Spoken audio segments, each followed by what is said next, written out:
ఆశ్లేష నక్షత్రం. ఆశ్లేష నక్షత్రం చివరి నక్షత్రం మేషమండలంలో. హ్మ్. ఆదిశేషుడు కూడా సాక్షాత్ శ్రీ మహావిష్ణువుకు శేషపాను పైన. తిరుమల పర్వతమే ఆశ్లేష నక్షత్రం. హ్మ్. శేషాచల పర్వతం దాని పేరు. శేషశయనవాస శ్రీ వెంకటేశ్వర పాటే ఉంది. ఆ పర్వతం ఆశ్లేష నక్షత్రం. కాబట్టి ఆశ్లేష నక్షత్రం వ్యతిరేకంగా ఉన్న వాళ్ళు ఆశ్లేష నక్షత్రం ఆ పర్వతాన్ని అధిరోహించకూడదు. బుధగ్రహం అవయోగంగా ఉన్నవాళ్ళు బుధవారం రోజు ఆ పర్వతాన్ని అధిరోహించకూడదు. మిగిలిన రోజులు వెళ్ళొచ్చు. ఆశ్లేషలో ఆశ్లేష నక్షత్రమే వాళ్ళకి అవయోగ నక్షత్రం ఉండింది అనుకోండి, అప్పుడు ఆ పర్వతాన్ని ఎక్కి ప్రయోజనం లేదు, పోవచ్చు రావచ్చు అంతే. కాబట్టి ఈ నక్షత్రాలు చాలా చాలా శక్తి 3 జలరాశులను ఉన్నాయి. కర్కాటకం జలరాశి, వృశ్చికం జలరాశి, మీనము జలరాశి. చివరి నక్షత్రాలు ఇవే. దీనికి అధిపతి బుధుడే. ఇప్పుడు మన శరీరంలో 70 to 80% వాటర్ ఉంది. 70 to 80%, అంటే 70% కూడా 30% ఆ నెయిల్స్, హెయిర్స్, బోన్స్ ఉన్నాయి. మిగతా మొత్తం వాటర్ ఇదంతా. గంగాదేవి దేవతల్లోకి, అందరు దేవతల్లోకి, ముక్కోటి దేవతల్లోకి అతి ప్రాచీనమైన దేవత. ఆమెకు మించిన ప్రాచీనమైన, ఆమె తర్వాత అందరు దేవతలు. అందుకే అభిషేకం అంటే దేవతలు ఎగిరి గంతులేస్తారు. ఆలయంలో పోయి అభిషేకం చేపిస్తే మనకు అన్ని పనులు అవుతాయంటే కారణం అంటే గంగాదేవి వాళ్ళ నెత్తిన పడగానే అద్భుతంగా పులకించిపోతారు. గంగాదేవి ఏమైనా ప్రక్షాళన చేసేస్తుంది. మనం బిడ్డ పుట్టగానే మొహాన్ని నీళ్ళు చల్లుతారు. ఆ నీళ్ళు ఉలిక్కిపడి బిడ్డ అరుస్తుంది, ఏడుస్తుంది. అదే వ్యక్తి పెద్దవాడై పెరిగి అన్నీ అనుభవించి చెవులో చనిపోయేటప్పుడు గొంతులో నీళ్ళు పోస్తారు. అంటే చచ్చేటప్పుడు గొంతులో నీళ్ళు పోసేవాడు లేకుండా చచ్చాడు వాడు దురదృష్టవంతుడు అంటారు. అంటే నీటితో ప్రారంభమైన మన జీవితం నీటితో ముగుస్తుంది. ఆ ఒక శవాన్ని దహనం చేస్తే అంటే కాలిస్తే ఆ అస్థికులు బూడి తీసుకెళ్ళి గంగలోనే కలుపుతారు. ఒక విఘ్నేశ్వరానికి వినాయక చవితి ఉత్సవాలు చేస్తే ఆ విగ్రహం తీసుకెళ్ళి నిమజ్జనం చేస్తారు. దసరా ఉత్సవాలు అమ్మవారి విగ్రహాలు కూడా నీటిలోనే నిమజ్జనం చేస్తారు. ఏదన్నా పగిలినటువంటి చిన్న చిన్న విగ్రహాలు కావచ్చు, దేవుడి ఫోటోలు కావచ్చు, పసుపు గుడ్లో చుట్టి నీటిలో వదిలేసి నమస్కారం చేసుకుంటారు. అపరాధపూర్వక నమస్కారం సమర్పయామి. మరి గంగాదేవిలో ఉంటే దేవతలోకి పంపిస్తే దోషం ఉండదు. ఇప్పుడు గంగాదేవి ఎప్పుడు కలుషితం కాదు. గంగాదేవిని ఎవరు కలుషితం చేయలేరు. ఆమె సమస్త సృష్టిని ఇప్పుడు ప్రక్షాళన చేస్తూనే ఉంటుంది.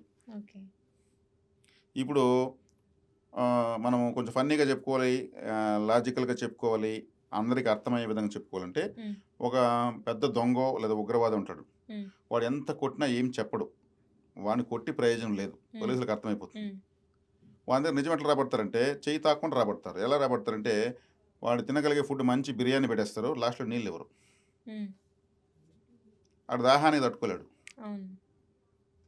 ఆ నీళ్ళు నువ్వు నిజం చెప్తే నీళ్ళు ఇస్తాం, లేదా నువ్వు చావు, మాకు సంబంధం లేదు, నిన్ను మేమేం తాకలేదు.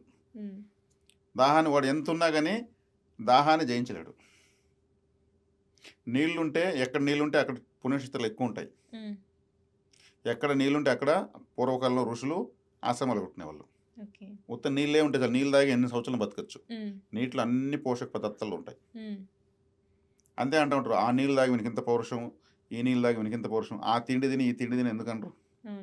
కాబట్టి ఈ బుధుడి యొక్క నక్షత్రాలు జలరాశుల్లో ఆశ్లేష, జ్యేష్ఠ, రేవతి.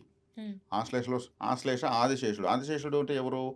మహావిష్ణువు పడుకుంటాడు చూడండి, పాము 5 తలెత్తుకుని, ఆయనే ఆదిశేషుడు. ఈ నక్షత్రంలో పుట్టాడు.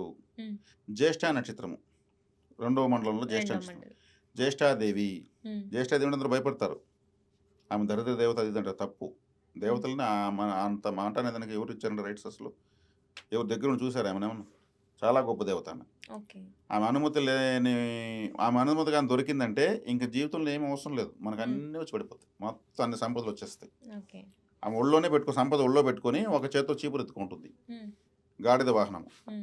ఆమె తన దగ్గరికి వచ్చిన వాళ్ళని, శరణ వేడిన వాళ్ళ యొక్క కష్టాలు ఊడ్చేసి సంపదనిస్తుంది. ఆంజనేయ స్వామి, కాలభైరుడు ఆమెతో కూడా తిరుగుతుంటారు.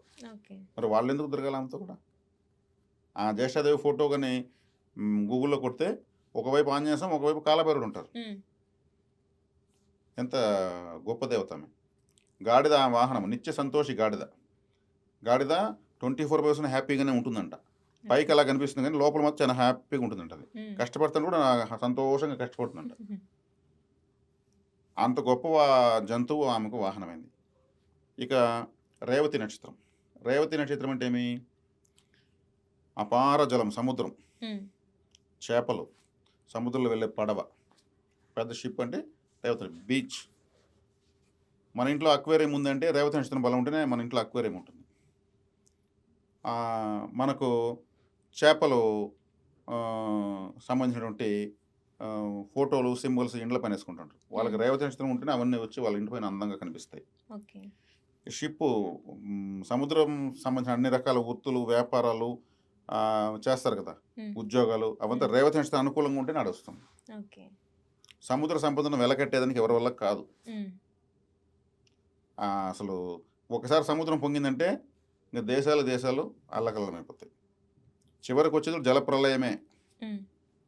యుగం అయ్యేప్పుడు వచ్చేది జలప్రలయమే. ఆ మహా జలరాశి, అపార జలరాశిని తెలియజేసేది రేవతి నక్షత్రం. హ్మ్. చివరికి వచ్చేది ఏం చెప్పాను? జలప్రలయం. అంటే లెక్కలు ముగిస్తే చేసేదంతా కూడా రేవతి నక్షత్రం బుధుడిదే. ఓకే. మనకి ఇంకా దారిద్ర్యంలో ఉన్నామనుకుంటే జ్యేష్ఠాదేవిని జ్యేష్ఠ నక్షత్రం రోజు పోయి దర్శనం చేసుకుంటే ఆ రోజు లెక్కలు మనకు మళ్ళీ అనుకూలమవుతాయి. దేవి జ్యేష్ఠ నక్షత్రం. హ్మ్. అంటే ఇంకొక మాట కూడా చెప్తారు. లక్ష్మీదేవి మహావిష్ణువుని వరించేదానికి పూలమాల ఎత్తుకుని వెళ్తూ ఉంటే హ్మ్. ఈమె యొక్క నీడ ముందుగా మహావిష్ణువు తాకింది. ఓకే. నీడ పడుతుంది కదా, హ్మ్. ఆ నీడే జ్యేష్ఠాదేవి అంటారు. లక్ష్మీదేవి కదా ఇంకా అవునండి. ఇంకా ఆమెట దరిద్ర దేవత అవుతుంది. అవ్వదు. ఇప్పుడు మనకు నీడ ఎలా ఉంటుందో లక్ష్మీదేవి మహావిష్ణు అప్పుడు స్వయంవరం లాగా హ్మ్. పూలమాల వేస్తే వాళ్ళు భార్యాభర్తలంటే లెక్క అప్పుడు. ఓకే. అప్పుడు నీడ ముందుగా పోయి తాకుతుంది మహావిష్ణువుని. హ్మ్. అంటే ఈమె లక్ష్మీదేవి ఫిజికల్గా కన్నా వర్చువల్గా టచ్ చేసింది ఫస్ట్. అవునండి. ఆ ఆ నీడే జ్యేష్ఠాదేవి అని కూడా ఒక మాట అంటారు. హ్మ్. మరి ఆమెను జడ్జిమెంట్ ఎలా చేస్తారు దరిద్ర దేవతని? చాలా తప్పు కదా. అంటే దేవతల యొక్క నీడ కూడా మహాశక్తి ఉంటుంది, హ్మ్. వాళ్ళ చూపుకు మహాశక్తి ఉంటుంది. కాబట్టి ఇటువంటి జ్యేష్ఠాదేవి యొక్క నక్షత్రం బుధుడిది. ఓకే. అదే అపార జలరాశిని ప్రపంచమంతా వ్యాపించి ఉన్నటువంటి సముద్రాన్ని తెలియజేసేటువంటి రేవతి నక్షత్రం బుధుడిది. హ్మ్.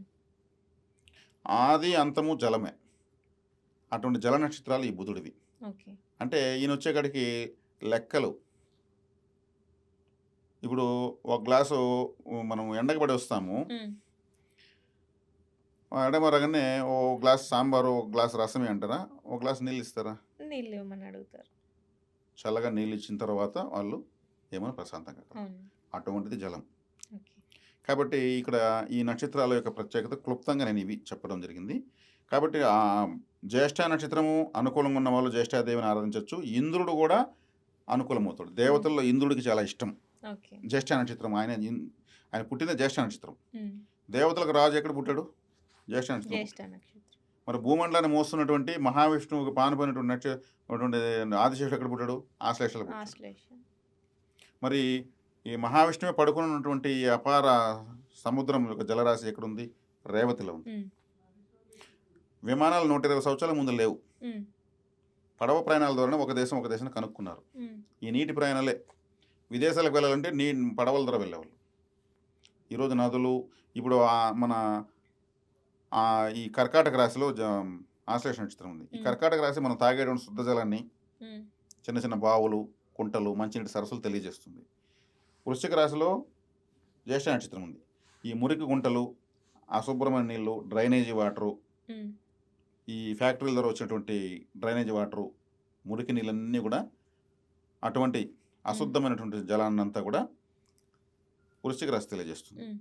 అపార జలరాశి, పెద్ద పెద్ద సరస్సులు, పెద్ద పెద్ద సముద్రాలు అంతా కూడా మీనరాశి తెలియజేస్తుంది. 3 జలరాశులు కదా. ఈ 3 నీళ్ళు ఉన్నాయి కదా. సముద్రంలో మురికి నీళ్ళు, సముద్రం తాగే నీళ్ళు ఉంటాయి, ఉండవు కదా. అవి ఉంటే ఈ 2 ఉండవు.